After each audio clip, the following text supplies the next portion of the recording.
وہ قندیل ان گھروں میں ہے جن کے بارے میں اللہ نے ارشاد فرمایا ہے کہ بلند کیے جائیں اور وہاں اللہ کے نام کا ذکر کیا جائے، اور ان میں صبح و شام اس کی تسبیح کرتے ہیں۔ ایسے لوگ جن کو اللہ کے ذکر اور نماز پڑھنے اور زکوٰۃ دینے سے نہ سوداگری غافل کرتی ہے نہ خرید و فروخت، وہ اس دن سے جب دل خوف اور گھبراہٹ کے سبب الٹ جائیں گے اور آنکھیں اوپر چڑھ جائیں گی ڈرتے ہیں، تاکہ اللہ ان کو ان کے اعمال کا بہت اچھا بدلہ دے اور اپنے فضل سے زیادہ بھی عطا فرمائے۔ اور اللہ جس کو چاہتا ہے بے حساب رزق دیتا ہے۔ اور جن لوگوں نے کفر کیا ان کے اعمال کی مثال ایسی ہے جیسے میدان میں ریت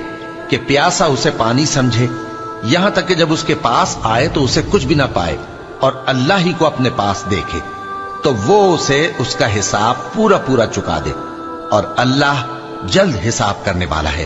یا ان کے اعمال کی مثال ایسی ہے جیسے گہرے سمندر میں اندھیرے جس پر لہر چڑھی چلی آتی ہو اور اس کے اوپر اور لہر آ رہی ہو